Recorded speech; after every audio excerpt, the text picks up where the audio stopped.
ধুর, এমন একটা সময় ফোন নষ্ট হলো বুঝছো, মানে কি যে করবো কিছু বুঝতেছি না, টাকা পয়সাও নাই, ভালো লাগে না আরে, একদম। টাকা পয়সা কোনো ব্যাপার হলো নাকি? আমি দিচ্ছি, চলো আমরা এখনই গিয়ে একটা নতুন ফোন কিনে আনি। নতুন ফোন না ভাই, আমি নতুন ফোন কিনবো না, আমি সেকেন্ড হ্যান্ড ফোন নেবো। আমার কাছে কিছু টাকা আছে, তুমি কিছু টাকা দিও, একটা সেকেন্ড হ্যান্ড ফোন নেবো। সেকেন্ড হ্যান্ড ফোনে ভালো ভাই, নতুন ফোনের দরকার নেই। এই বেটা, তুই না বলছিলি আমি সেকেন্ড হ্যান্ড ভালো পাওয়ার ব্যাংক পাবো না? এই যে দেখ, 100 ওয়াটের একটা পাওয়ার ব্যাংক কিনছি সেকেন্ড হ্যান্ড, মাত্র 500 টাকা দিয়া। আসলে দেখি চার্জ দেখ দেখ, সেই চার্জ হয় বেটা। এবারে তোর পাওয়ার ব্যাংক চার্জ দিতে পারে আমার ফোন দিয়া।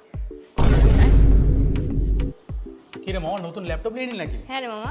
ও আচ্ছা, আমি একটা নিবো ভাবতেছি, কিন্তু আমার তো বাজেট নাই, নতুন নিবো না, সেকেন্ড হ্যান্ড নিবো। কেন, তোর বাজেট কত? এই আমার বাজেট 20 থেকে 25 হাজার টাকা।